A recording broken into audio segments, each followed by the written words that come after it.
Alors, on utilise Teams, plateforme classique. Vous avez la possibilité éventuellement de poser des questions au fil de l'eau dans la petite zone de chat, le petit icône qui se trouve en haut à gauche là, avec la petite bulle.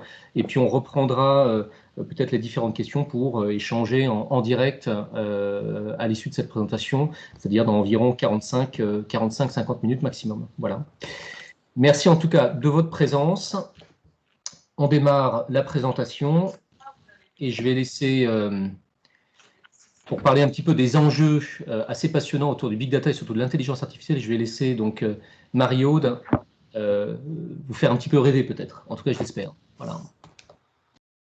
Donc, big data et intelligence artificielle, de quoi parle-t-on? Donc, on entend parler de ces termes depuis très, très longtemps. Ça regroupe un ensemble de technologies très vastes. Et donc, si on voulait faire un peu la distinction, donc l'intelligence artificielle, il y a beaucoup de manières de définir l'intelligence artificielle. Je pense que si je vous posais la question à tous, j'aurais presque autant de définitions différentes, mais qui convergeraient quand même vers une définition qui se veut relativement simple.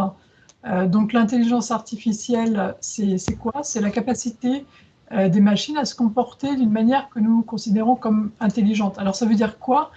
Ça veut dire qu'on est capable de simuler, modéliser les fonctions cognitives comme la reconnaissance de la parole, comme tout ce qui est interaction en langage naturel, apprentissage, raisonnement, etc.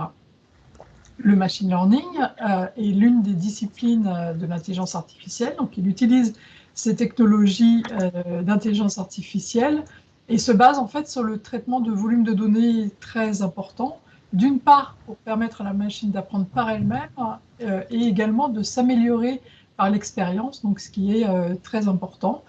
Et donc, on verra qu'on a besoin de données pour le machine learning. Enfin, que la notion de données est vraiment centrale sur toutes ces technologies-là. Quant à l'écosystème Big Data, c'est un ensemble de technologies qui, lui, va permettre à la fois le stockage de ces données massives, le traitement de ces données, que ce soit des données structurées comme issues de bases de données ou de CRM, par exemple, ou des données non structurées, issues, par exemple, de capteurs, de textes, la voix, etc. Et le traitement peut se faire soit en batch, soit en temps réel.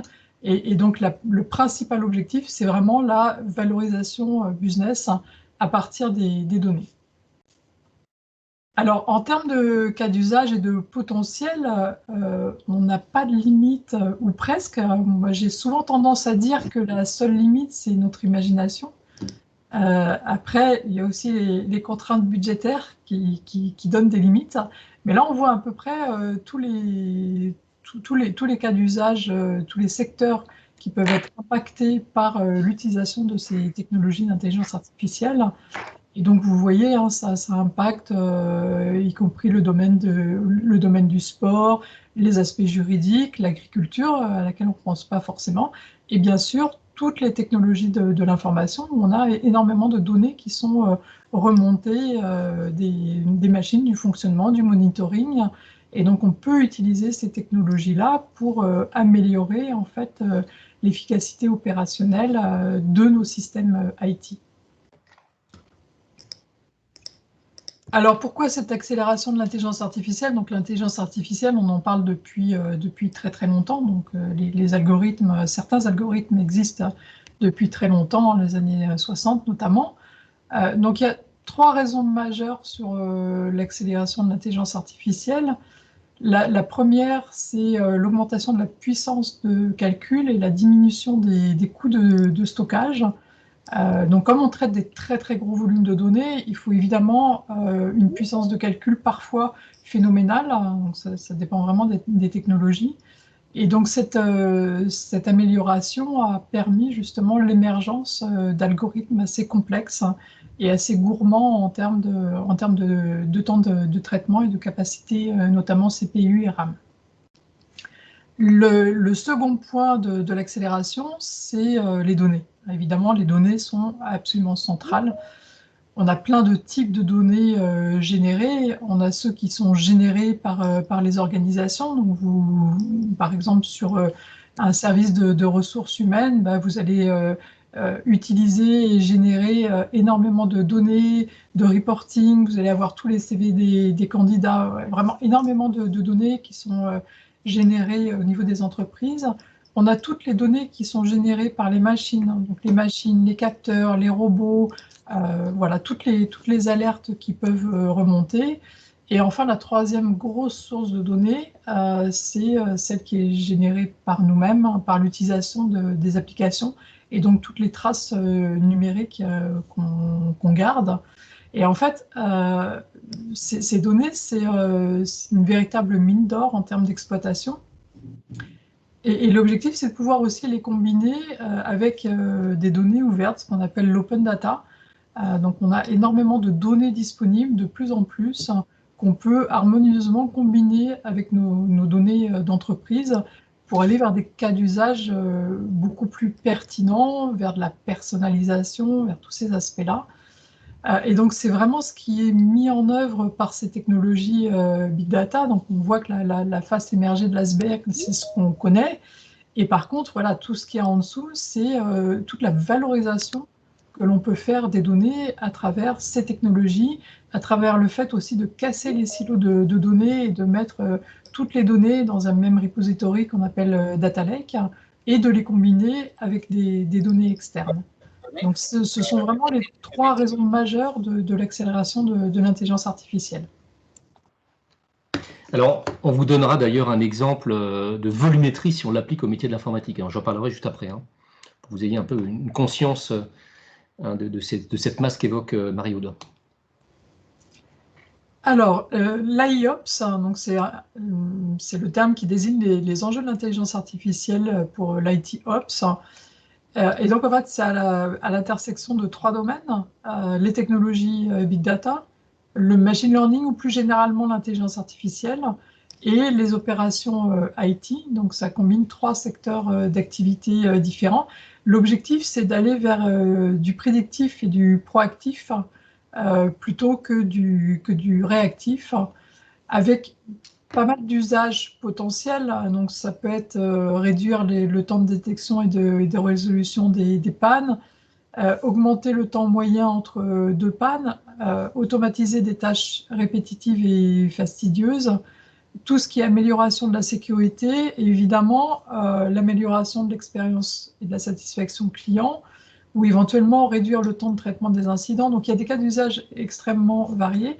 Et en fait, sur la plupart de ces cas d'usage, on peut les retrouver dans d'autres secteurs d'activité. Donc par exemple, augmenter le temps moyen entre deux pannes, on va retrouver des applications de maintenance prédictive dans l'industrie, améliorer l'expérience et la satisfaction client.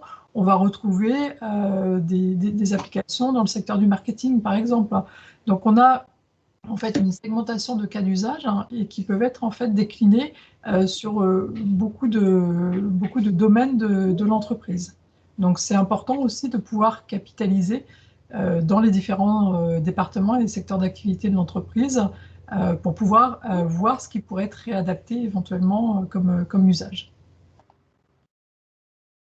Alors, l'apprentissage machine.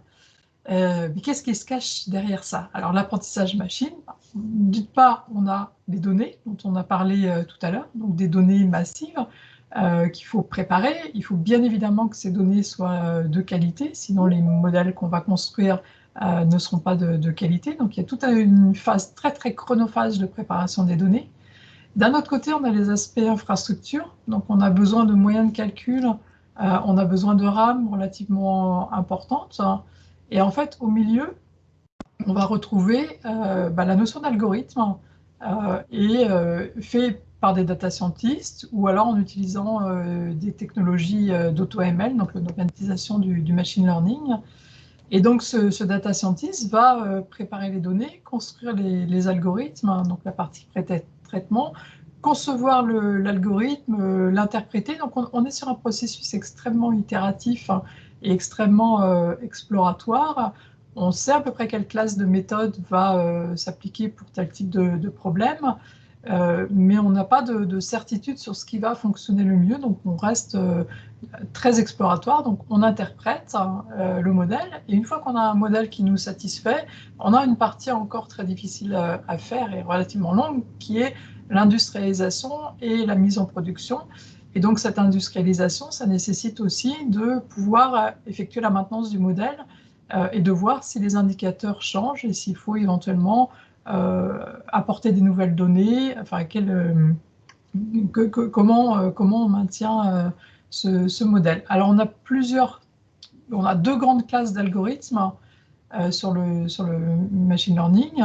On a des algorithmes qu'on dit supervisés, c'est-à-dire que pour ces algorithmes-là, on dispose de données de données historiques, pour lesquelles on connaît la classe de prédiction, et donc on va utiliser ces données-là pour construire un modèle et l'appliquer en fait ensuite sur des nouvelles données sur lesquelles on ne dispose pas de la classe de prédiction, mais ça sous-tend le fait d'avoir des données à noter, ce qui peut être relativement complexe et coûteux. Et d'autre part, on a des modèles de l'apprentissage non supervisé, où là, on ne va pas donner d'informations spécifiques à l'algorithme qui va essayer de faire le tri et classer les données par lui-même.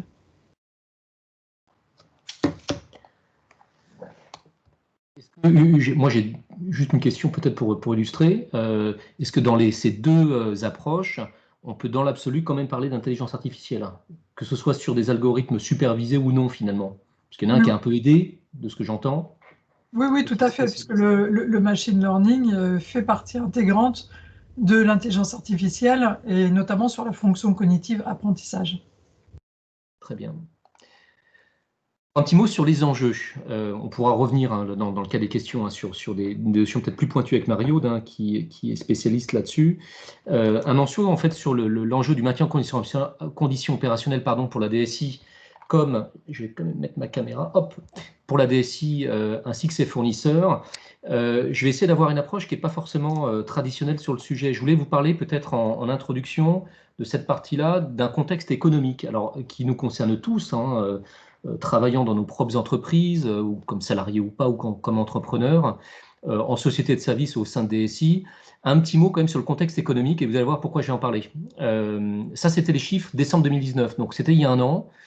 Le Syntec, donc, qui est l'association française de référence dans ce domaine-là, présentait quelques chiffres de croissance sur les différents segments d'activité. Donc, c'est leur classification. Et on retrouve sur deux segments d'activité, au fond, qui concernent les métiers de la production, donc le support et l'infogérance d'infrastructures, parce qu'on est au cœur de ce type d'activité. On peut aussi parler d'infogérance applicative, on y reviendra. Et bien, dans ce domaine-là, vous aviez des croissances annoncées pour 2020 qui est en vert, de l'ordre de 1,8 à 1,7, sachant que quand on regarde les deux autres domaines d'activité, l'infogérance applicative, 4,7% de croissance annoncée, intégration 4,1, conseil 4,7. Voilà.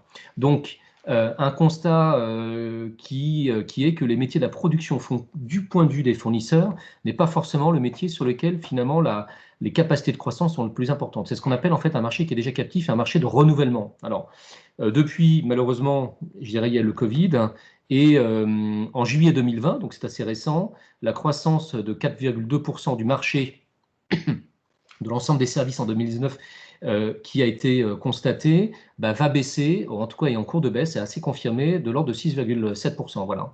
Donc 6,7% de l'activité donc en recul. Qu'est-ce que ça implique? Ça implique des contraintes financières dans les entreprises, ça implique un enjeu évidemment important aussi bien pour les fournisseurs mais aussi pour les DSI, de travailler sur la dimension d'optimisation dans le cadre d'un marché, d'autant plus qui est un marché au fond de renouvellement, au fond qui est un marché qu'on peut considérer comme étant mature, ou un type d'activité comme étant mature. Voilà.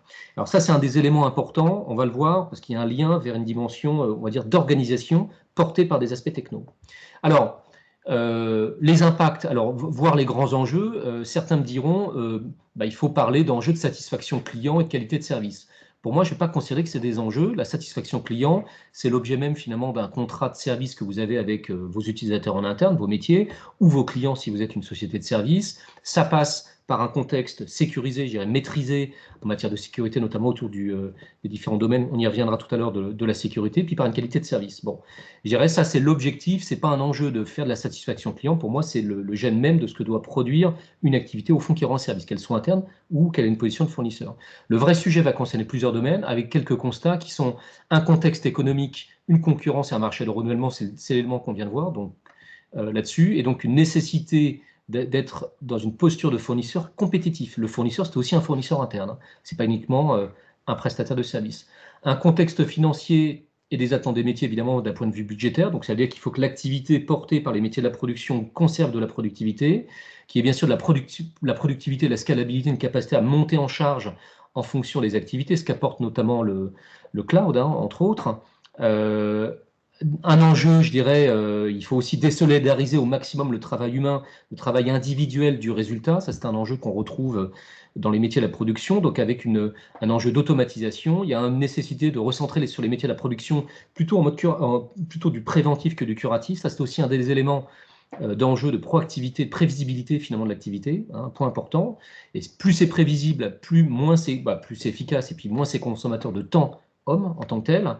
Et puis, il y a un dernier élément qu'on oublie un petit peu, qu'on oublie souvent, qui est l'attractivité en fait, au travail. Il y a un constat qui est assez général, c'est qu'il y a peu de valorisation en fait, des métiers de la production informatique. Et ça, c'est un élément clé aussi dans la qualité de service, qu'au fond, la production informatique, elle est quand même portée par des hommes et des femmes qui travaillent, et il y a une problématique aujourd'hui constatée sur une notion d'attractivité au travail. On va voir après en quoi, finalement, l'automatisation peut y contribuer.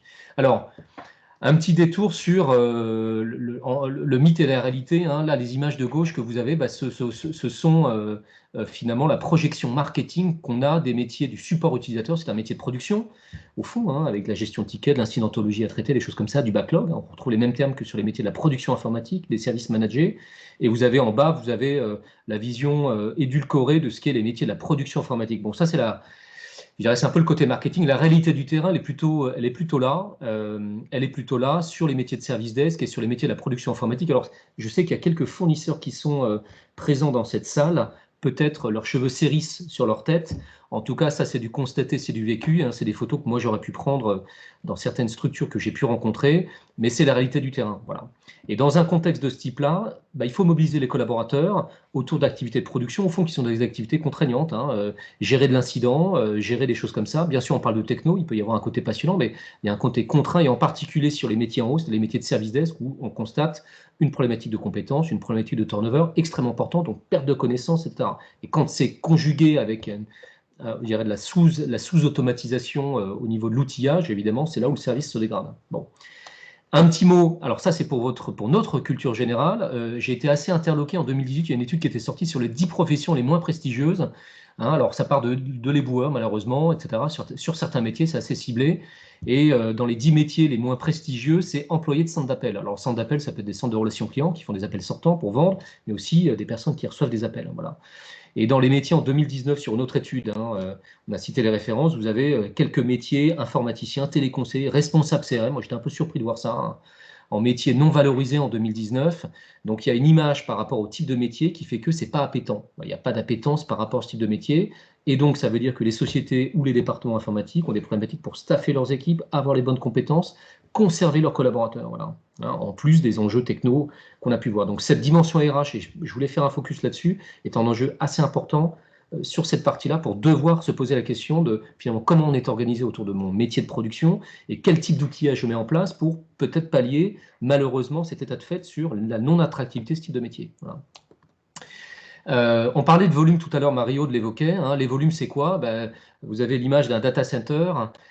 Pour vous donner des volumétries, un serveur, ça produit à peu près 3000 événements par jour. Imaginez un data center dans lequel vous avez 5000 serveurs. Alors là, on symbolise en fait des machines physiques. Hein. Imaginons que vous aviez 5000 serveurs, c'est 15 millions d'événements par jour. Donc, lorsque Mario parlait de la je dirais, profusion en fait, de data dans ce domaine-là, on peut dire qu'aujourd'hui, les métiers de la production informatique, ce sont des métiers qui vont générer de la data. Voilà. Alors, tout n'est pas bon à prendre, évidemment, mais il faut en avoir conscience qu'il y a une source d'information probablement utilisable pour justement faire mettre en place, ou en tout cas réfléchir à la mise en place d'éléments d'automatisation par rapport à ça. Voilà. Là, on parle de serveur, mais quand on parle d'activité de service desk, au fond, c'est une forme de data qui est plutôt plus réduite en volumétrie, mais qui donne des indications quand même. Alors, il y a du contenant, il y a des tickets, mais il y a aussi du contenu, des thématiques, hein, des points de vue utilisateurs, des échanges, du dialogue, des choses qui sont écrites. C'est aussi de la donnée en tant que telle, mais on pourrait aussi l'appliquer au métier de la TMA ou de la tierce recette applicative sur les grands projets de tierce maintenance applicative, lorsque vous avez des centaines d'évolutions sur la maintenance évolutive, des centaines d'évolutions annuelles, si ce n'est milliers d'évolutions sur un portefeuille d'applications, sans compter les incidents. C'est aussi une forme de data, alors qui est moins automatisée, dans le sens où ça ne vient pas forcément d'un serveur, mais en tout cas, il y a aussi une data qu'on retrouve sur l'ensemble des pans, les services managés, le service desk et les métiers de la maintenance applicative. Voilà. Donc, il faut l'avoir en tête. Un petit mot sur IOPS. Alors, c'est une notion, je ne sais pas si vous l'aviez vu, qui est arrivée en 2017 par le biais du Gartner. Hein. Alors maintenant, on met tout, c'est XOps, tout est en Ops, hein, FinOps, DevOps, etc.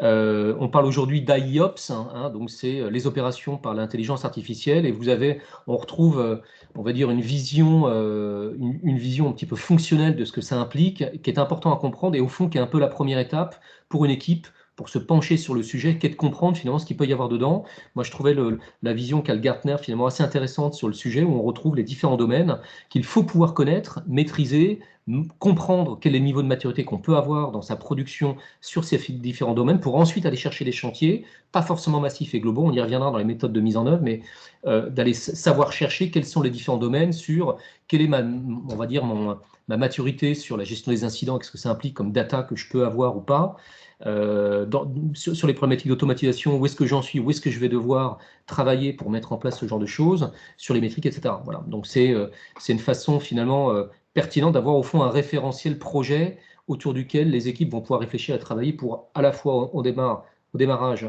analyser le point de départ où elles sont et où est-ce qu'elles doivent aller en fonction des thèmes et des sujets qu'elles vont vouloir adresser sur la mise en place potentielle de l'IA dans le domaine de la production. Voilà. Les cas d'application sur la production informatique, alors finalement, si on projette ça d'un point de vue un petit peu plus fonctionnel, hein, au fond, d'une vision par les usages, hein, pour ne pas parler directement technologie, d'une vision par les usages qui est quand même l'élément primordial dans la réussite d'un projet, hein, qui n'est pas une vision purement technique. Nous, on l'a segmenté avec Mario autour de 4 grands thèmes qu'elle va d'ailleurs décliner, qui est finalement la gestion prévisionnelle, gestion prévisionnelle et l'optimisation des RH. On l'évoquait, le facteur humain, on ne peut pas faire abstraction de cet élément-là lorsqu'on travaille sur la mise en place d'outils et de fonctions autour de l'IA ou de l'IAOps pour optimiser en fait l'activité. Il y a une dimension financière, ce qu'on appelle la prédiction financière, qui est un peu oubliée finalement là-dessus, mais qui est un élément important, en particulier dans le domaine du cloud. Hein, et on parlera un petit peu de FinOps là-dessus. On va parler du monitoring technique, évidemment, qui est un peu le cœur du sujet, et la satisfaction client. Voilà. Et donc, autour de ça, je vais laisser Mario nous présenter quelques cas concrets autour de ça. Donc, l'idée, c'est de décliner une dizaine de cas d'usage de manière un petit peu flash. Alors, ce qu'il y a de commun sur l'ensemble de ces cas d'usage, c'est que bien évidemment, il faut avoir des données, suffisamment de données, et il faut avoir un objectif. Donc, on le verra dans les différents cas d'usage. Il faut vraiment avoir un objectif précis, une question à laquelle on veut répondre pour pouvoir en fait engager un processus permettant de le traiter. Donc, tous ces cas d'usage peuvent invoquer du machine learning. Enfin, l'intelligence artificielle est adaptée à tous ces cas d'usage. Et donc, vous retrouvez en haut à droite le grand thème, gestion prévisionnelle, satisfaction client, etc. Donc, sur le premier cas d'usage, c'est plutôt l'optimisation RH, hein, donc l'analyse automatisée des emails. Donc là, il faut savoir effectivement ce qu'on veut faire. Est-ce qu'on veut pouvoir gérer la priorisation des emails pour pouvoir aider le back-office? Est-ce qu'on veut pouvoir répondre automatiquement?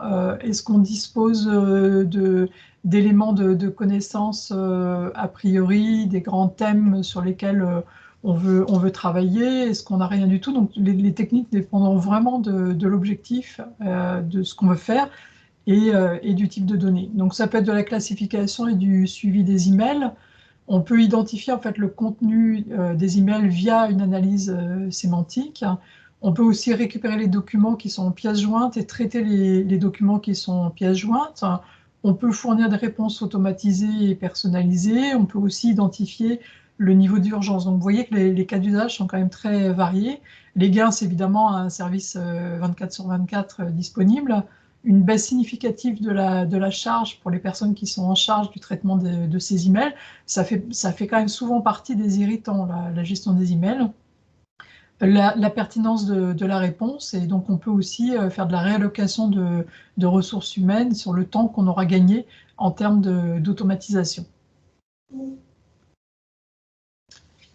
Alors, l'analyse des tickets d'incidents, donc ça c'est quelque chose de relativement complexe. Pareil, sur des tickets d'incident, on peut par exemple vouloir prévoir la durée d'un ticket d'incident entre son ouverture et sa clôture.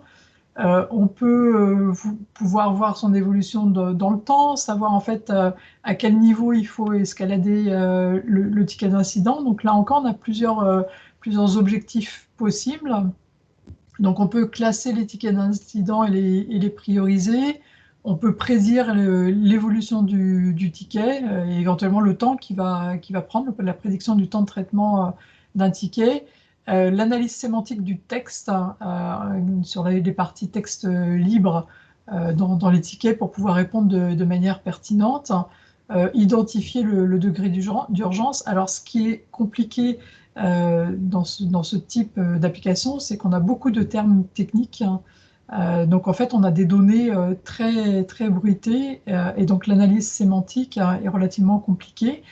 Si on arrive à faire une analyse sémantique correcte, ce qui peut être intéressant derrière, c'est de se créer une petite base de connaissances sur les tickets d'incident. Voilà, on peut aussi décrire nos tickets d'incident et voir en fait quelle est la similarité entre un certain nombre de tickets d'incident pour pouvoir trouver une solution plus rapide. Et donc, sur cette histoire de base de connaissances, j'y reviendrai quand je parlerai des assistants conversationnels. Donc, gardez en mémoire qu'on peut essayer de se créer une base de connaissances. Donc, les gains, c'est évidemment une baisse du temps de traitement, la pertinence de la réponse et encore une fois, la possibilité de faire de la réallocation de ressources humaines si on gagne du temps. Et puis, c'est la satisfaction client aussi, notamment par rapport à la pertinence de la réponse.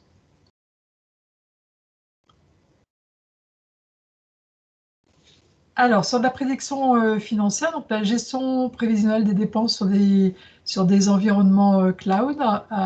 Donc là, on parle toujours dans le cas des XOps, on parle des FinOps, donc savoir quel compromis on peut faire en termes techniques par rapport au budget, par rapport aux dépenses, par rapport à la performance.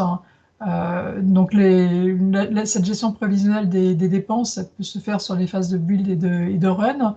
Et donc, en fait, on peut essayer d'extraire des motifs d'architecture, des espèces de templates, en fait, sur lesquels on serait capable de voir quelle est l'utilisation des ressources, les machines virtuelles, les instances de stockage, les services managés, quelles sont les variations aussi sur un inventaire global.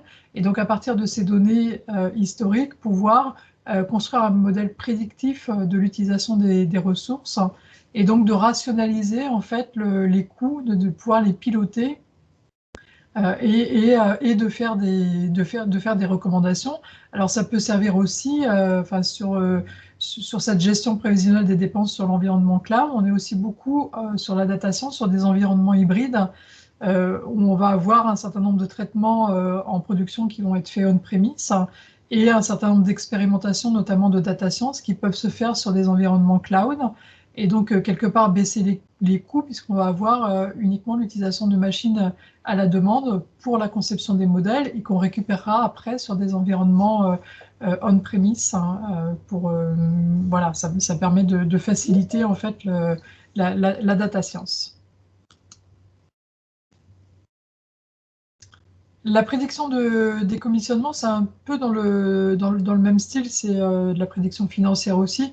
Alors, on a une complexité liée à l'évolution des technologies et on a en général des stacks logiciels qui continuent à s'empiler. Donc, on a beaucoup de logiciels, beaucoup d'applicatifs. Et en fait, c'est un véritable enjeu financier de les réduire. Donc, on peut aussi se baser sur un historique, sur la complexité d'une application, sur le fait qu'elle soit très utilisée ou peu utilisée. Et donc, essayer d'avoir des scorings, en fait, un peu techniques qui se basent sur l'ensemble des applicatifs et des logiciels, sur leur obsolescence, la manière de les utiliser, la complexité, donc avoir un score de ce type-là pour essayer de prévoir ce qui pourrait être décommissionné, puis un score de valeur business aussi. Et donc là, c'est en fait les outils et les applicatifs. Et donc en fait, on est sur la dette technique en fait pour pouvoir conserver ou pas ces applicatifs. Donc les gains, c'est bien évidemment de la réduction du temps d'aide à la décision, une réduction des coûts de fonctionnement en décommissionnant, et puis une rationalisation des logiciels et applicatifs, et surtout la gestion de l'obsolescence. Et donc ça, c'est vraiment ce cas d'usage, c'est une problématique qui intéresse énormément d'entreprises.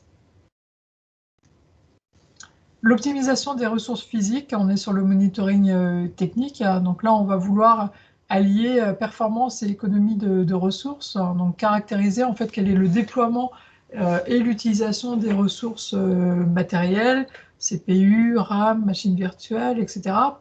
Prévoir en fait l'utilisation des ressources, le placement des machines virtuelles, et aussi avoir un ajustement en fait, une prédiction de la demande pour pouvoir ajuster le prix des machines virtuelles pour les opérateurs, et puis anticiper les besoins CPU, mémoire, stockage, pour optimiser l'allocation des ressources. Donc les gains sont multiples. Pour les opérateurs cloud, ce serait plutôt une maximisation du profit.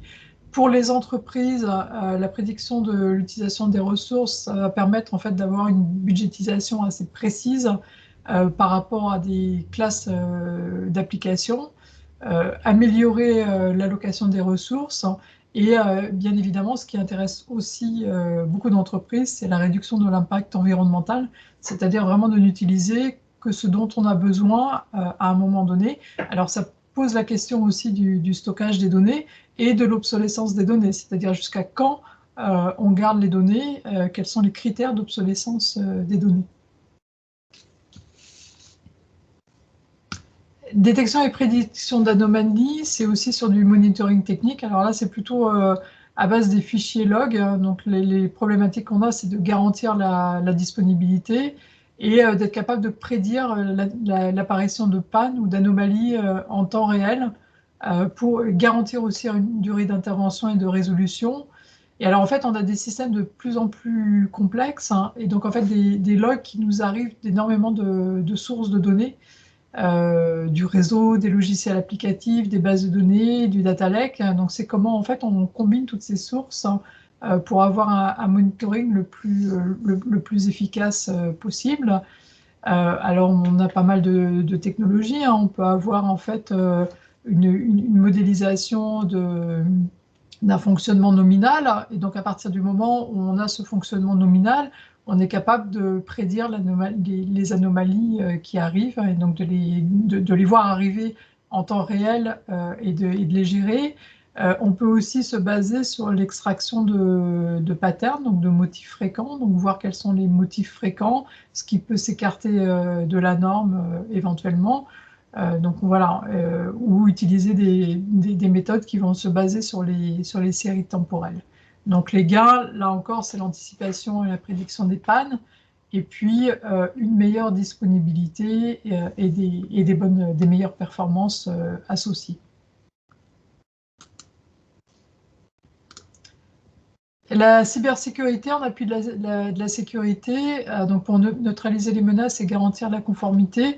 Donc l'idée, c'est en fait, c'est de sortir des approches traditionnelles où on a des règles qui sont définies ou des signatures ou des listes noires pour utiliser l'intelligence artificielle et une modélisation prédictive.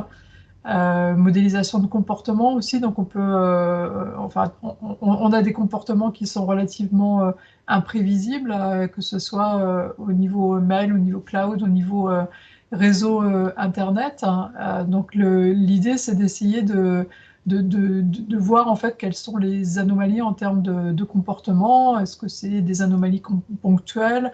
Est-ce qu'on peut les contextualiser? Est-ce qu'on a des séries d'anomalies? Quels sont les événements qui sont de faible importance?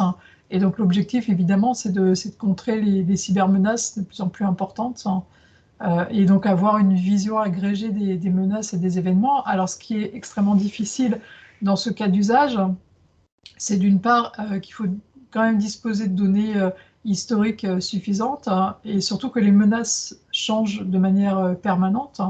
Et donc, il faut adapter, adapter les modèles par rapport à des nouvelles menaces. Mais c'est aussi tout l'intérêt du machine learning d'être capable de généraliser sur ces approches-là. Les gains, c'est évidemment une gestion préventive, proactive, prédictive de la sécurité, élévation du seuil de conformité opérationnelle et réglementaire, et l'alignement sur les politiques de sécurité. Je vais juste compléter là sur ce dernier point, en référentiel, peut-être pour les participants qui connaissent un petit peu ISO 27000, 27001, on va beaucoup parler de DICT, qui est un peu les 4 piliers fondamentaux, qui sont les 4 piliers fondamentaux autour de la disponibilité, de l'intégrité, de la confidentialité et des traçabilités. Quand on a besoin de faire de la sécurité, on l'aborde souvent par ce biais-là. La cybersécurité en tant que telle vient appuyer les politiques et les pratiques transverses comme un élément complémentaire, parce que Marie-Aude l'évoquait, les aspects de disponibilité, ils sont, on va dire, imprégnés sur les autres domaines ou les autres cas de figure qu'on a pu voir. Voilà. Donc on va considérer que la cybersécurité n'est pas qu'un sujet de sécurité, que la sécurité n'est pas qu'un sujet de cybersécurité, voilà, mais que la cybersécurité vient compléter l'approche sécurité transverse sur l'ensemble de ces axes. L'assistant conversationnel, donc ça, c'est quelque chose qui est mis en place dans beaucoup d'entreprises, soit à destination de clients, soit en interne. Donc là, on peut imaginer deux chatbots différents. L'un qui traitera les demandes faites dans l'entreprise à l'IT, donc qui est plutôt un chatbot interne, et l'autre qui serait plutôt un chatbot externe sur le helpdesk. Donc le principe de l'assistant conversationnel, donc il peut être plus ou moins évolué. Donc on peut, ce qui est intéressant sur ce type d'application, c'est qu'après on peut faire une analyse sémantique de toutes les demandes qui ont été formulées via le chatbot et faire une catégorisation, et donc pouvoir répondre de manière plus rapide et plus pertinente. Si vous avez un chatbot vocal, vous pouvez aussi prendre en compte les intonations de voix pour essayer de capter les sentiments. Voilà. Et si on revient à ma base de connaissances de tout à l'heure sur l'analyse des tickets d'incident, on pourrait imaginer en fait construire un chatbot qui dialogue avec un utilisateur un peu expérimenté, qui apprend au fur et à mesure, qui constitue cette base de connaissances et qui devient lui de plus en plus expert, et donc il pourra après s'adresser à un utilisateur plus naïf. Donc c'est quelque chose d'intéressant à prendre en compte. Il y a eu beaucoup de progrès dans les assistants conversationnels, mais le traitement du langage reste quand même un point encore difficile. Donc les gains, c'est l'amélioration du service et de la satisfaction client, bien sûr. L'automatisation de tâches à faible valeur ajoutée, et donc encore une fois la possible réallocation de ressources humaines déchargées de ces tâches automatisées. Et je vais également compléter un petit peu, au fond, un élément qui pourrait, peut-être plus maintenant, mais être un doux rêve de bon nombre de sociétés de services qui opèrent, qui ont des activités tout simplement de support utilisateur, donc qui prennent en substance, qui reçoivent des tickets sous différentes formes, mais également téléphoniques. Ces sociétés ont un enjeu de qualité de service évidemment fort vis-à-vis de leurs clients, leurs DSI, qui eux-mêmes ont un engagement de service fort vis-à-vis de leurs utilisateurs. Le service desk est souvent un peu la vitrine, c'est pas souvent d'ailleurs, systématiquement la vitrine finalement de l'image de la DSI au sein de l'entreprise. C'est pour éviter les enquêtes de satisfaction finalement sur lesquelles les utilisateurs, par exemple, c'est souvent ceux qui ne sont pas contents qui vont se prononcer. Ceux qui sont contents, généralement, ils ne prennent pas le temps forcément de répondre à un questionnaire, que ce soit à chaud ou à froid. Typiquement, le point sur la prise en compte des intonations de voix pourrait être un élément dans le cadre des enregistrements qui pourraient être réalisés sur on va dire les appels téléphoniques, sur l'intonation et sur le sentiment que la personne a, donc d'extraire de la donnée qui permettrait de manière complètement automatique, sans devoir faire de questionnaire, de prélever l'information sur la qualité en fait sur la qualité en fait des tickets qui seraient donnés. Alors aussi bien sur la partie verbale, hein, donc en temps réel en tant que tel, mais aussi bien sur les mails ou les tickets qui sont ouverts sur une plateforme, hein, sur un portail, dans lequel l'outil peut analyser finalement quand il y a des relances de l'utilisateur sur des tickets, des choses comme ça, un peu le ton, le vocabulaire, certains mots, pour ne plus avoir à les interroger sur des enquêtes. Voilà. Et c'est un peu le sujet, hein, le sujet des enquêtes, je connais bien cette thématique. Aujourd'hui, ce qu'on observe, c'est qu'il n'y a pas forcément encore un niveau de maturité, évidemment, sur des technos de ce type-là ou sur des principes de ce type-là, mais je pense qu'assez rapidement, c'est un élément, en tout cas, qui devra venir sur le terrain, notamment des sociétés de services, qui, eux, dans le métier, sinon, c'est d'être des industriels de ce type d'activité. Hop. Voilà, Marie-Aude. Et le dernier cas d'usage, c'est sur l'analyse des retours clients. Donc là, on est dans la satisfaction client. Donc capter les sentiments des clients. Donc on parlait des questionnaires. Donc on peut faire effectivement de l'analyse de sentiments sur les questionnaires. On peut analyser les échanges entre l'ouverture et la clôture de tickets. Donc toujours pareil pour voir les sentiments. Capter les avis en interne sur les outils et la gestion IT. Donc il peut se faire à travers le chatbot interne de l'entreprise, identifier aussi des tendances dans les interactions clients. Et le dernier levier, c'est analyser les réseaux sociaux avec cette difficulté qu'il faut vraiment savoir quoi chercher. Et quand on analyse les réseaux sociaux, il faut vraiment pas se mettre en position d'un métier particulier, d'un spécialiste d'un métier, mais il faut se mettre dans la peau en fait des personnes qui vont communiquer sur les réseaux sociaux et sur quoi ils pourraient bien communiquer. Et ça, c'est une partie relativement complexe à faire. Les gains, bien sûr, c'est l'amélioration de l'expérience client. On peut aussi, justement, quand on identifie des tendances dans les interactions clients, ben, on peut identifier aussi des nouveaux services potentiels. Donc, on a un lien vers l'innovation. Bien évidemment, la pertinence de la réponse hein, et encore une fois, de la réallocation de ressources humaines. Donc, on va passer à la dernière partie. Donc, vous présenter quelques technologies et solutions innovantes. Donc, on commence par les données disponibles. Donc, les données, alors on a évidemment des données non structurées, donc ça peut être des données textuelles, ça peut être de la voix. On a beaucoup de séries temporelles, parce qu'on a beaucoup de données issues de capteurs, beaucoup de données temporelles, et évidemment beaucoup de données numériques. Et donc l'idée, c'est de les traiter dans un socle Big Data, avec ou du batch ou du temps réel, en utilisant les technologies de l'intelligence artificielle.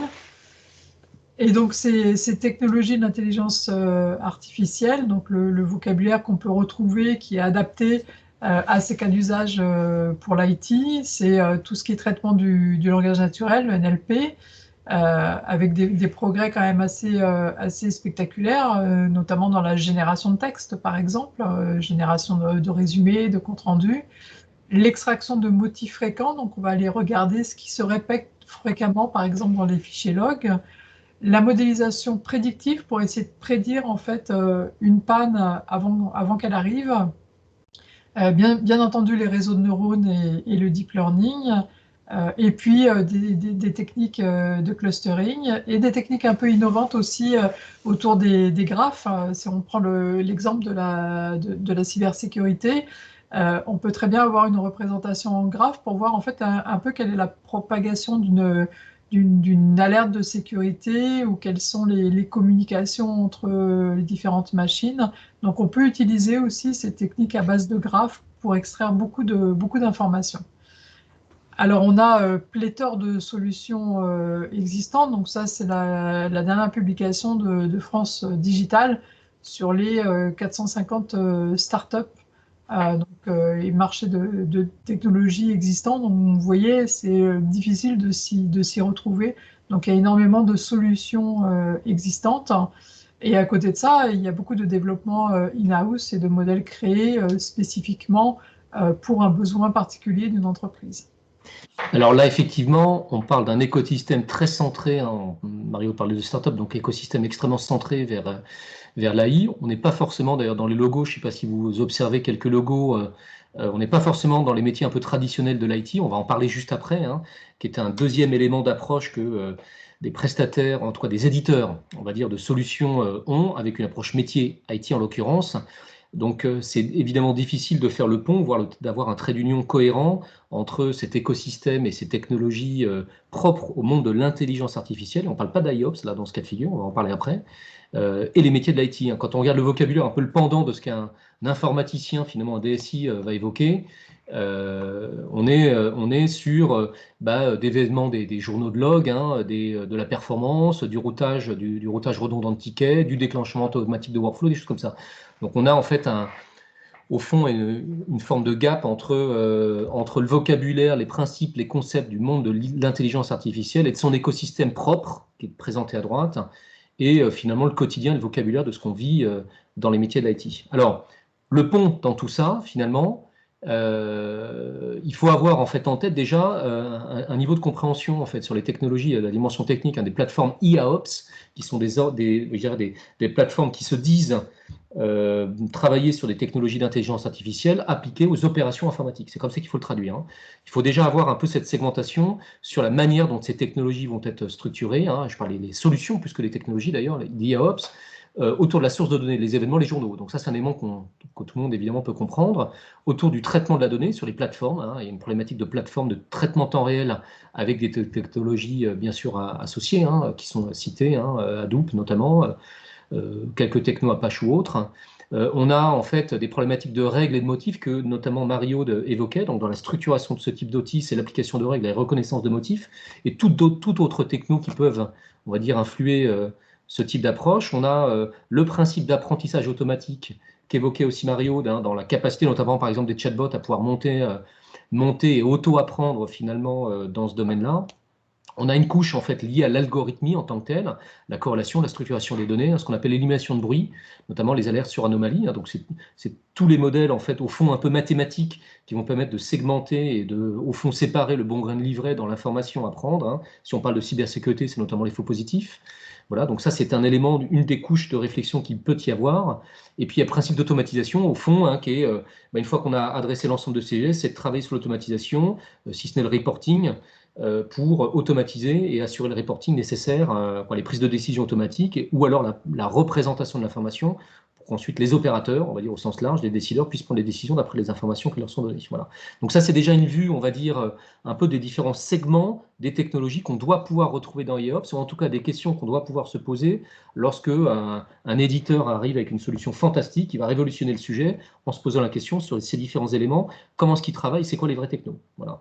Et c'est toute la difficulté qu'on a sur le marché. Je vais vous donner quelques exemples. Après, vous verrez, IAOPS, finalement, est un sujet qui devient très marketing. Alors, maintenant, si on fait un focus sur des solutions dédiées au monde de l'IT, vous avez grosso modo deux catégories d'acteurs. Vous avez des acteurs généralistes. Alors, quand je parle de généralistes, c'est des acteurs qui ont autour de l'IAOPS de manière générale. Et on retrouve, en fait, dedans, il y a quand même quelques constats. C'est la colonne de gauche.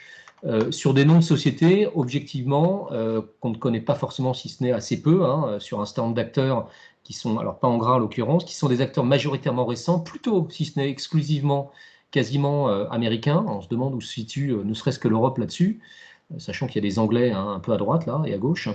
Des technologies récentes et majoritairement américaines. Bon, ça c'est un constat. Et on retrouve des acteurs qui ont une approche globale sur l'IAOPS, donc dans lesquels vous allez potentiellement pouvoir être servi sur un certain nombre de fonctions des métiers de la production. Alors là, en l'occurrence, c'est quand même très centré sur les métiers de la production informatique, hein, du data center, hein, pour être tout à fait clair, à la sécurité. Voilà.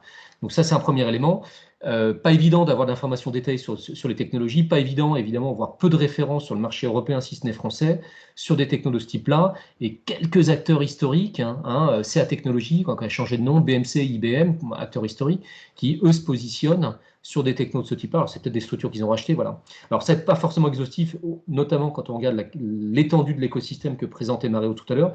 Je pense que tous les mois, il y a des nouveaux acteurs qui vont se positionner dessus, soit des nouveaux acteurs qui partent de rien, on va dire, hein, des startups, soit des acteurs traditionnels qui vont racheter des structures, des sociétés, des technos, ou développer leurs technos internes et se positionner sur l'IAOPS. Alors, mythe ou réalité, ça c'est un élément après de visu à voir, d'après quelques éléments qu'on a pu voir préalablement.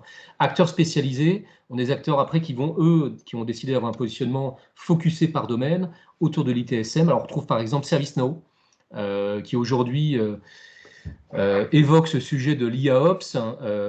Maintenant, est-ce que la réalité de leur développement est est en prise avec les vraies technologies dans ce domaine-là. Ça, c'est un élément à approfondir, hein. Il y a une part de marketing qui est quand même assez forte, hein, là-dessus, donc autour des métiers de l'ITSM, autour des métiers de DevOps, autour de donc l'Application Performance Monitoring. Donc alors là, vous avez Cisco, par exemple, hein, je vais en reparler derrière, hein, qui a une technologie dans ce domaine-là. Et dans le domaine de la sécurité, une structure, une société que vous connaissez peut-être qui monte, qui a été créée en 2013, qui s'appelle Darktrace, hein, qui a démarré à Cambridge, donc, et qui a aujourd'hui son siège à la fois, qui est à la fois présent en Angleterre, en Europe aussi, mais aux États-Unis, et qui est une structure qui est assez importante, hein, qui a aujourd'hui une approche, notamment dans le domaine de la cybersécurité, assez pertinente. Voilà. Et qui est aujourd'hui présent, en tout cas, et qui commence à être assez présent sur le marché français. Voilà. Donc c'est un panorama. Alors l'objectif de notre présentation, c'était pas de rentrer dans le détail de chacune des technos, mais le constat étant qu'il y a quand même un vrai travail de recherche, d'analyse sur ces différentes technos, pour ne pas dire de pérennité, lorsqu'on voit aussi la jeunesse de certaines et d'efficacité. Voilà. Après, voilà. Mais là, on est vraiment sur un panorama d'acteurs spécialisés autour des métiers de l'IT, ce qui n'était pas forcément le cas du cadran qu'a présenté préalablement Mario. Voilà. Qui sont peut-être plutôt des technos que vont utiliser, d'ailleurs, ces différents acteurs. Hein. Alors, Mario évoquait aussi les développements internes. Hein. Finalement, on va en parler dans l'approche. Est-ce qu'au fond, il s'agit d'avoir un projet Big Bang pour mettre en place de l'IA autour de ces métiers de production sur l'ensemble des périmètres? Ce n'est pas forcément la recommandation qu'on pourrait faire. On est plutôt sur une approche en mode, alors, qui peut avoir plusieurs noms, hein, Quick Win, Test and Learn, Lean Startup, qui est de tester au fond la possibilité de ces différentes technos sur des échantillons et puis de vérifier si ça fonctionne, voilà, au travers de développement in-house. Donc après, c'est au fond sur un projet, c'est de se dire finalement quel est le besoin à couvrir et c'est de mettre en face finalement la meilleure méthode, solution existante du marché, alors soit technologie propre à l'IA dans l'absolu, développement in-house ou aller chercher une solution un peu sur étagère, ce qui peut dans l'absolu avoir du sens, hein, objectivement. Voilà. Alors, je vous parlais de Darktrace, quelques exemples dans ce domaine-là. Une structure qui aujourd'hui a un positionnement relativement intéressant et des bonnes références aujourd'hui sur le marché. Je pense que c'est aussi un élément important. Quand je parle du marché, je parle du marché européen, notamment du marché français. Vous avez aujourd'hui Cisco et ServiceNow, alors qui sont un peu dans les acteurs historiques qui se positionnent aujourd'hui autour des métiers de l'IOPS. Donc sur différents technos, et c'est là où il y a un vrai point de vigilance à avoir au-delà du discours marketing, hein, pour vérifier évidemment si ce type d'acteurs finalement font réellement appel à la technologie qu'on a pu décrire. Et vous avez en termes de segmentation, vous avez des acteurs pure players, toujours dans le métier de l'IT, hein, bien sûr, mais pure players, sur lesquels ils n'ont pas forcément de présence en France, sur lesquels il n'y a pas forcément de retour d'expérience, mais qui peuvent pour autant peut-être avoir des technos tout à fait pertinentes. Hein. Donc il y a un vrai travail de segmentation à comprendre. Peut-être qu'un Numerify ou un Ezera sera un futur Darktrace dans son domaine. Hein. Okay. Voilà.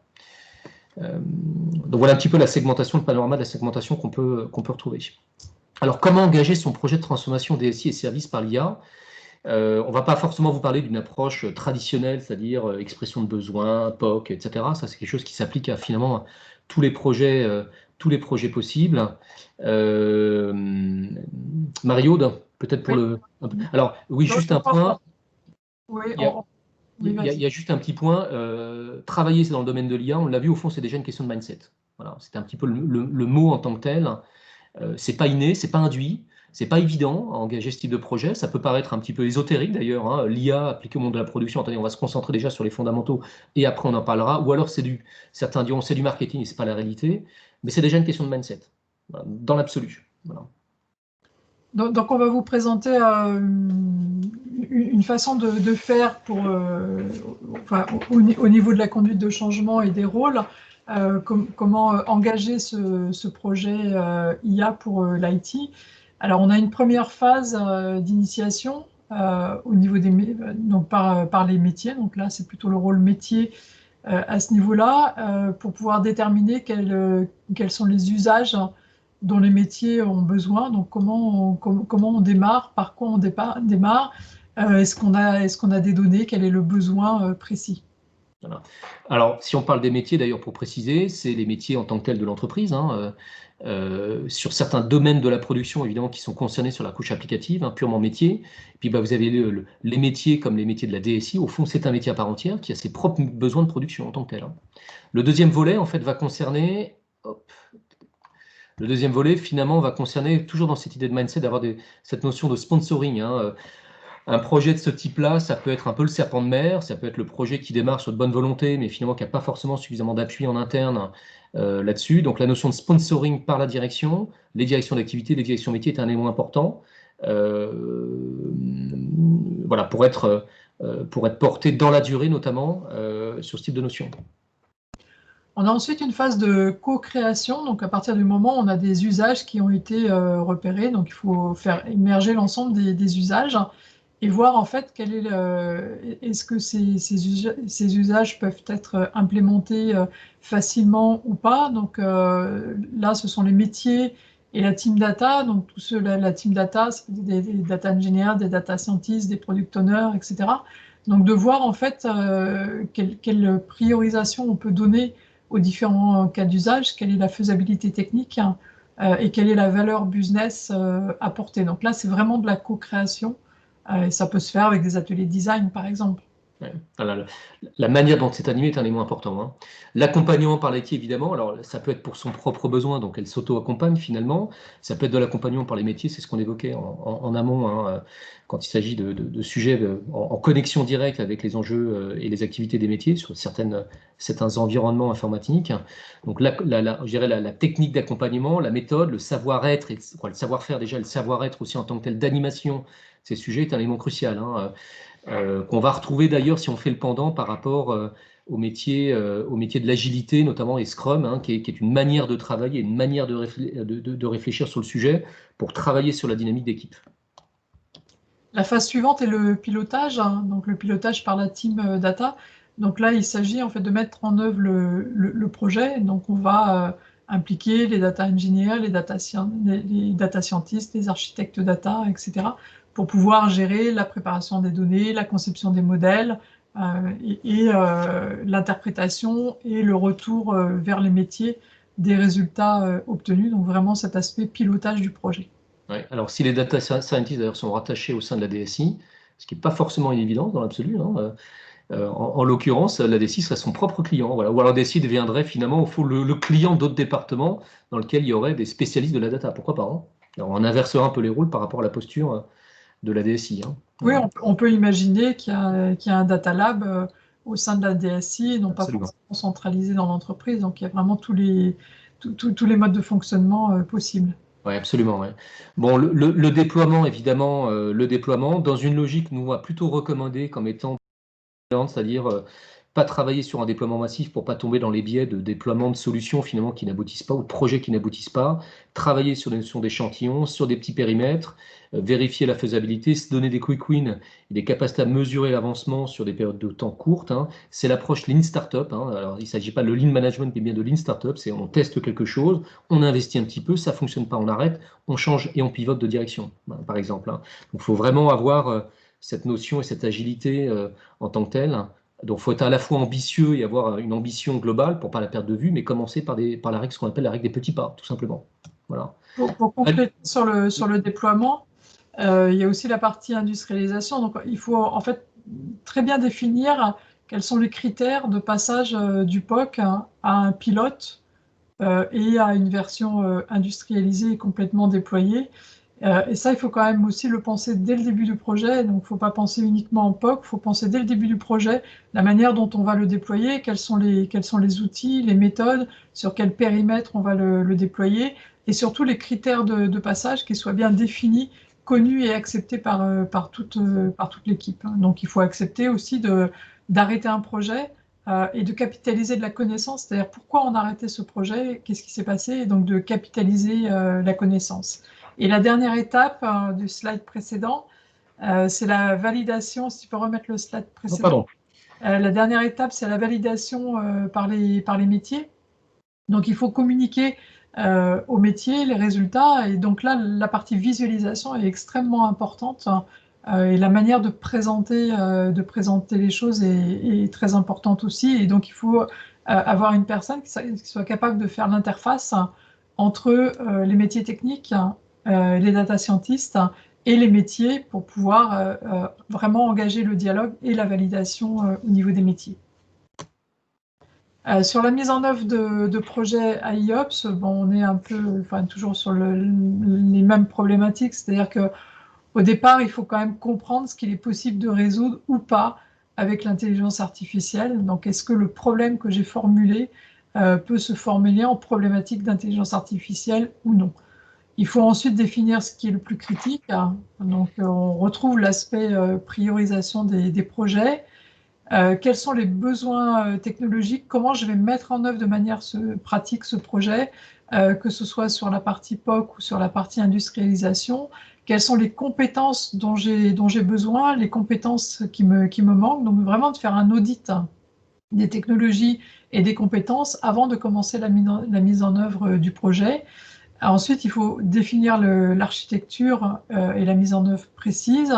Et après, on a toute une phase de maintenance, hein, notamment des modèles de machine learning. Donc, vraiment gérer tout ce monitoring des modèles et les évolutions. Donc, être capable de définir des seuils et de voir à quel moment on tombe en dessous du seuil, quel est le seuil critique, quel est le seuil acceptable, si j'ai un modèle prédictif. Quel est le seuil de prédiction en dessous duquel je ne peux pas descendre, et donc après avoir cette phase de monitoring et de re-engineering au niveau du modèle. Mais les problèmes, c'est qu'on a une offre de solutions absolument pléthorique, on l'a vu tout à l'heure avec l'image. On a une nécessité d'acculturer à tous les niveaux de l'entreprise, donc il faut que chacun comprenne la nécessité de l'intelligence artificielle, ce que ça apporte, ne pas en avoir peur en termes d'automatisation, savoir aussi acculturer sur la question de la qualité, c'est-à-dire tous ceux qui rentrent des données à un instant T, de leur dire, mais voilà, la qualité de ce qu'on obtiendra en termes de modélisation prédictive, par exemple, est très dépendante de la manière dont vous allez gérer, vous, la qualité de la donnée. Donc, toute la gouvernance de la donnée est très importante aussi. Et puis, penser l'IA comme un actif de l'entreprise, c'est-à-dire quelque chose qui va permettre d'améliorer l'efficacité, qui va éventuellement permettre de développer des nouveaux produits et des nouveaux services. Un volet sur la prise en compte, on va dire, des domaines fonctionnels, dans l'analyse qu'évoquait sur la dimension existante, c'est de réfléchir à l'existence sur les agents, pour la captation des métriques, les parseurs, les bases de données, tout ce qui est situation existante, avant de définir en fait des objectifs projet, sur tout ce qui est module existant ou à définir sur l'algorithmie notamment, tout ce qui est visualisation évidemment pour la représentation des données en tant que telle, parce que c'est un élément important. En tout cas, ce qui est particulier dans ces technologies, c'est finalement, il faut être capable, en fait, parce que le traitement se fait finalement un petit peu dans l'ombre, il faut être capable d'avoir de la représentation, et cette partie-là est extrêmement importante. Voilà. Donc tout ce qui est représentation et restitution de données, qui est aussi un des éléments du projet structurant là-dessus, avec finalement, en condition de réussite, avoir une approche par service en tant que tel, d'activité, avoir une data qui soit d'excellente qualité. On évoquait des volumétries, par exemple, sur des serveurs. Donc, il peut y avoir des données, voilà, donc les structurées et non structurées. L'importance en fait de la qualité est primordiale après dans l'exploitation en fait des données. Et ce qu'on évoquait, avoir une approche sélective et agile, c'est ne pas forcément démarrer sur un projet massif, plutôt de réfléchir dans une logique de segmentation, un peu de try and buy finalement, qui est de dire je teste et j'achète après mon projet et mon déploiement de manière plus massive. Voilà. C'est un petit peu les grands principes. Voilà. Donc ce sera, on va dire, quasiment maintenant notre mot de conclusion. Un petit mot sur peut-être, et après on pourra une minute de questions-réponses sur nos activités. Marie-Aude, si tu veux peut-être parler un petit peu de ton métier. Alors, donc conseil, formation, expertise sur les sujets data de manière générale. Donc, que ce soit pour la valorisation des données, l'émergence des cas d'usage, comment mettre en œuvre des projets, l'évaluation de solutions techniques et académiques, tout ce qui est organisationnel, comment on crée une entité IA, comment on la structure, formation et acculturation, donc formation à tous les niveaux, accompagnement aussi pour créer des formations internes, et puis la partie éthique, cadrage juridique et éthique. Donc c'est en gros, en quelques mots. Voilà.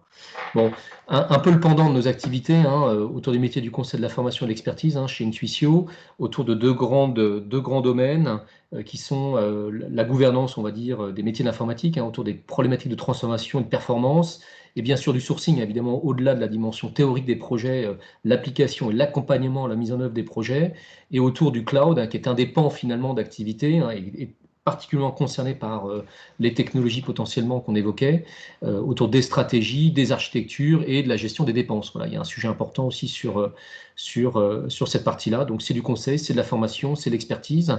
Et on a souhaité, nous, avec Mario, de joindre finalement nos compétences. Mario, par sa connaissance de la data et de l'intelligence artificielle, et Intuitio, donc SingData et Intuitio, par sa connaissance des métiers de l'IT, des organisations, des stratégies et des opérations, pour proposer une approche qui soit un petit peu commune, alors à la fois au travers de cette présentation, de cette conférence en ligne, et aussi au travers d'une offre commune où on va travailler, et on travaille ensemble aujourd'hui pour accompagner des entreprises, sociétés de services comme équipes informatiques sur des problématiques de sensibilisation et de montée en maturité par rapport à IAOPS. Et au fond, cette présentation, c'est déjà une façon de démarrer cette montée en maturité, par de l'approche projet autour du design thinking pour élaborer un peu des roadmaps, c'est ce qu'on évoquait, l'étude et la scénarisation sur des technologies, benchmark de solutions, ça c'est aussi un élément important quand il y a des technos, voire des solutions à aller chercher, et ensuite d'accompagner dans la dimension projet sur le sourcing des fournisseurs, les phases d'appel d'offres, ainsi que le management de projet. Voilà, et tout ça englobé potentiellement aussi par de la formation autour de l'IA appliquée au monde de l'IT, donc IAOPS autour des opérations et du pilotage d'activités associées. Voilà, donc c'est l'offre commune. Alors, ce que je vous propose, merci en tout cas de votre attention. Ce que je vous propose, je ne sais pas si, je n'ai pas regardé à vrai dire, s'il y avait déjà des questions. Vous avez dans l'onglet conversation. Il n'y a pas de questions dans le chat. Donc merci à tous. Vous pouvez aussi prendre la parole si vous voulez poser une question ou passer par le chat. Voilà. Alors, si on reprend un petit peu aussi l'historique, on a eu quelques salutations. Tac, tac, tac, tac, tac. Je voyais un commentaire d'ailleurs de Didier. La tension RH est particulièrement palpable cette année, effectivement. Le sujet RH, d'ailleurs, moi, je vois des sociétés de services. Alors, c'est pas forcément une question, c'est un commentaire, mais que je vais compléter. Des sociétés de services aujourd'hui, notamment sur des métiers de support utilisateur, qui, déjà, ont vu leur activité de façon impactée de manière très très importante sur certains secteurs d'activité. On peut parler de l'aérien ou autre, qui aujourd'hui ont des collaborateurs qui sont revenus au fond un peu au bureau, avec la problématique notamment liée au Covid de ne pas souhaiter forcément rester au bureau, et puis de ne pas forcément souhaiter rester sur des métiers de production en tant que tel. Donc ça crée des problèmes RH extrêmement importants. Pour vous donner des exemples, il y a eu, moi je connais des sociétés dont l'activité a baissé, des sociétés de services, notamment sur les métiers de production, en particulier du support utilisateur et de la proximité, qui sont aussi générateurs de data, de tickets et d'événements en tant que tels, dont l'activité a baissé de 50%. Vous voyez, donc il y a des contraintes particulières et c'est un des enjeux d'avenir. C'est un des enjeux d'avenir en tout cas que l'automatisation pourra permettre en fait de pallier. Voilà. Alors j'avais une question sur, je pense que Marie-Christine a dû déjà partir parce qu'elle nous a fait un petit mot. Est-ce qu'il y aura un replay? L'événement effectivement a été enregistré, on vous l'avait indiqué. Donc vous aurez le lien d'accès pour ensuite pouvoir en profiter, en faire bénéficier vos collègues. Voilà. Est-ce que vous avez, on a eu quelques petits mots, est-ce que vous avez des questions particulières ou pas? On se donne 2 minutes pour éventuellement 2-3 minutes si vous avez des questions particulières pour Marie-Aude ou moi-même.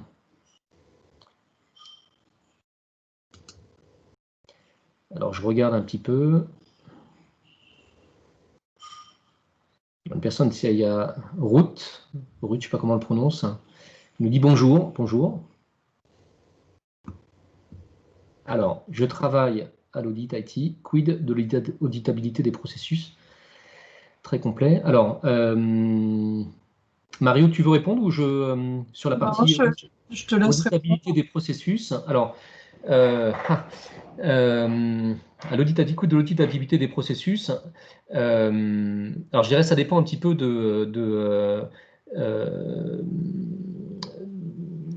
alors, je ne sais pas si votre question, d'ailleurs, il faudrait qu'on puisse, mais est-ce que l'auditabilité des processus, pour vous, elle est plutôt sur je dirais, les process liés à la mise en place et finalement au fonctionnement et règles en tant que telles de fonctionnement des solutions technologiques qui ont été mises en place, ou est-ce que ça concerne plutôt l'application de l'intelligence artificielle sur les processus, on va dire IT appliqués à l'entreprise? Moi, je dirais l'auditabilité des processus. Alors, moi, je dirais qu'on est de culture écrite, hein, donc je pense que tout projet d'implémentation d'IA doit faire l'objet je dirais, de documentation sur la manière, dont le projet a été réalisé. Et au fond, c'est déjà une façon d'adresser le processus. Après, appliquer l'intelligence artificielle à la mise on va dire, à l'audit des processus. Si les processus, je dis, sont portés par des outils en tant que tels, alors est-ce qu'on peut parler d'IA sur le respect des processus si ces processus sont formalisés et suivis en tant que tels par les différentes fonctions de l'IT, voire les métiers, au travers de processus? Il y a une problématique en fait sur la massification des données, hein, qui était un élément important. On parlait beaucoup de big data. Je ne suis pas sûr en tant que tel que l'audit de processus soit forcément éligible aux technologies réelles dans le domaine de l'intelligence artificielle, déjà sur une question de volumétrie de données. Voilà. Sur l'intelligence artificielle et sur les algorithmes, il y a la notion d'explicabilité. Donc d'avoir en fait l'explication de la prise de décision. Donc il y a de plus en plus de travaux, y compris sur des technologies complexes comme le deep learning, hein, avec des travaux de Google notamment, pour rajouter de l'explicabilité, donc de savoir en fait d'où viennent les prises de décision dans ce processus complexe, hein, et donc gagner en explicabilité, qui est quelque chose de vraiment important pour beaucoup d'entreprises. Mais alors moi, au fond, je rebondis un petit peu là-dessus. Est-ce que tu parlais de technologie Google, hein, est-ce que de ton point de vue, ça nécessite, on va dire, des éléments d'avoir de la data ou de la donnée en masse ou pas? Parce que si on Alors, parle de processus, je ne suis pas forcément sûr quoi. Ça ne génère pas de données en tant que telles massives. non, je pense que c'était les cas d'usage qui étaient évoqués à partir des données et donc le processus complet d'intelligence artificielle. Donc c'est ce qui a effectivement, la personne a répondu que c'était bien le sujet d'explicabilité. Très bien. Bah, écoutez, merci beaucoup à Ouais. tous d'avoir été présents. Donc on vous enverra le replay. Un grand merci. On vous souhaite une excellente journée et puis on vous communique à la fois le replay ainsi que le support. Voilà. Donc je vous souhaite à tous une excellente journée. Merci pour votre attention. À bientôt. Merci. Au revoir. Au revoir. Au revoir. Ah, on Merci. entend